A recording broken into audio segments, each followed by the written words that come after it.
Alright, welcome back to my YouTube channel. I'm Andes Vlog. Mga kaibigan, ay hanggang ngayon ay hindi pa nahuhuli itong si Kibuloy mula ho diyan sa kanyang pinagtataguan.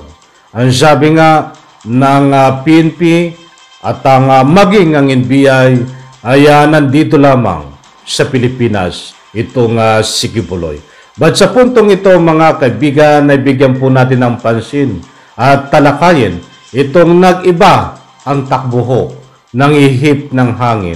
Sapagkat gusto nang pasukuin ba o isuko itong si Kibuloy ayon po dito sa kampo ng dating Presidente Digong. Nako, talagang nag-iba ang ihip ng hangin. Ito ba ay may katotohanan na talagang pasusukuin itong si Kibuloy na tago ng tago? Yan pong lahat mga kaibigan ang bibigyan natin ng linaw at marami pang iba. Kung bago pa lang po kayo sa aking maliit pa na YouTube channel, inaanyayahan ko po kayo. Please subscribe, sabay-sabay po nating i-like ang video na ito kung nagustuhan nyo po. Ako'y muling nakikiusap mga kaibigan kapag may pagkakataon po kayo. Patapusin po nating panoorin ang kabuuan ng vlog na ito at nang sa ganon, lubos po nating maunawaan. Kaibigan, samahan niyo po akong panoorin.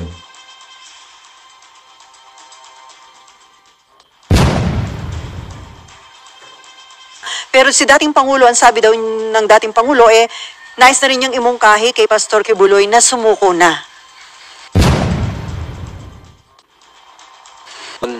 On the issue naman ng pag-aresto dito kay Pastor Kibuloy, kay Pastor Apollo Kibuloy, ang NBI has mentioned na they are contemplating of charging whoever daw po ang nagkakanlong dito kay Pastor Kibuloy na mayroong ang pending warrant of arrest. Well, nasa batas man yan, so gawin nilang dapat na nasa batas. Na violation of law man talaga kapag kinakanlong mo yung isang fugitive. Meron na ba siyang warrant? Meron na bang warrant of arrest? Sir, ang Davao Court, yung korte po ng Davao, may inilisyo na warrant of arrest. Additional pa po yung ini-issue ng Senate dahil dun sa ginawang pag-contempt sa kanya. Sa dalawa, ang warrant niya. So, wala pong problema dyan, walang problema. Kayo bilang kaibigan. As far as yung warrant ng korte, talagang matcha-charge yung nagtatago sa kanya, kung mayroon man nagtatago sa kanya, matcha-charge talaga. Pero yung sa Senado na warrant, titingnan natin yan sa magiging aksyon ng Office of the Sergeant at Arms. Kung makita nila na mayroong mga ganong ginagawa yung ibang tao, tingnan natin kung kailangan mag-file ng ganong kaso. Pero yung criminal case niya na mayroong warrant, that is talagang chargeable yan sa mga tao na nagkakanlong sa kanya. Kaya ba to, Yes. kayo ay bilang isang kilalang kaibigan ni Pastor Kibuloy. Ano ang maipapayo nyo kay Pastor now that pinaghahanap na nga po siya ng ating mga otoridad? Wala naman tayo ibang ma-advise kundi harapin niya yung kinakaharap niyang kaso at let the wheels of justice roll. At meron man tayong hustisya. So sana harapin niya para matapos na yung yung gulo na yan. So, ibig sabihin, wag na ho siyang magtago. Kasi sabi nitong si NBI Region 11 Director Attorney Archie Albao, nakausap daw po nila si dating Pangulong Rodrigo Duterte dahil ang akala ng iba baka daw ho kinakanlong o itinatago na dating Pangulo. Pero si dating Pangulo, ang sabi daw ng dating Pangulo, nais na rin niyang imungkahi kay Pastor Kibuloy na sumuko na.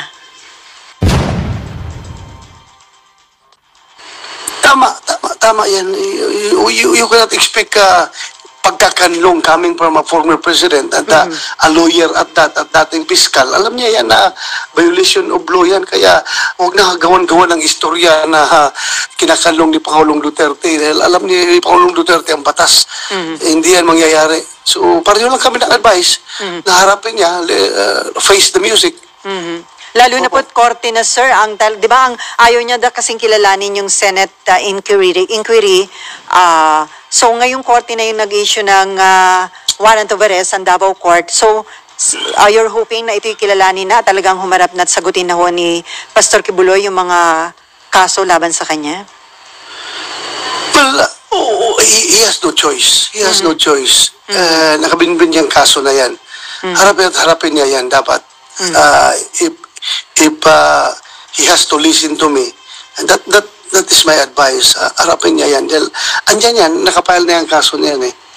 Mas magandang harapin niya. Otherwise, kung ayaw niyang harapin, magtago siya sa pinaka-secure at pinaka-safe na lugar na hindi talaga siya makita dahil hinahanapan talaga. You cannot evade the long arm of the law.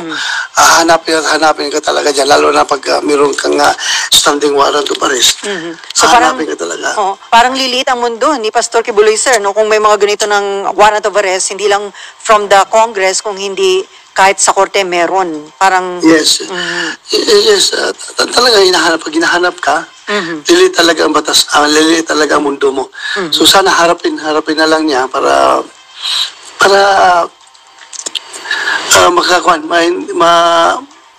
maharap niya the proper Maharap niya na yung issue, forum, no? yung mga issues sa laban sa kanya. Kayo po ba nakausap niyo na, Senator Bato, si Pastor Quiboloy? Hindi pa po. Dahil since pumutok yung issue na yan, hindi na daw nagpapakita si Pastor Quiboloy. So, wala na. Hindi mo na makakausap. Kaibigan niyo po yan. Baka meron bang surrender pillar sa inyo or mga nagpaparating ng impormasyon? Wala naman. So far, wala naman. Alright, shout out DWIC. Ipaintulot ho ang paggamit ng inyong video clips. Pwede ho nating suportahan yan, DWIC, kapag may pagkataon po tayo. Eto, mga kaibigan, napakaliwanag ho diyan na nagkaroon ho ng pagkakataon na nakausap ang kampo ho ni Digong na ayon ho dito sa gulong ng video ay gusto na ang pasukuin nitong dating Presidente Digong, itong si Quiboloy, sa mga nanguhuli sa kanya, mga kaibigan. At ito din ang salubin ho. Ito rin ang salubin nitong si Senador Bato na gusto niya nang pasukuin, harapin ni Quiboloy itong ikangahoy kaso, mga kaibigan. Aba, parang nagiba ang ihip ng hangin, mga kaibigan. Parang napapakanta ko huli na ang lahat, bakit ngayon nyo lang ginawa? Diyos mio, mabagin. Ay, parang hindi yata bangag itong mga ito, mga kaibigan. Alam nyo, hindi po tayo nagmamalinis. Tayo po ay nagbabase lang sa mga galawan na pinakita ho nitong ni Senador Bato at nitong dating Presidente Digong noong kapanahonan ho na kasagsagan na hindi pa lumalabas ang warrant of arrest diyan ho sa Senado. Kung magugunita nyo ho ay mayroong ginanap na rally diyan sa Bonifacio.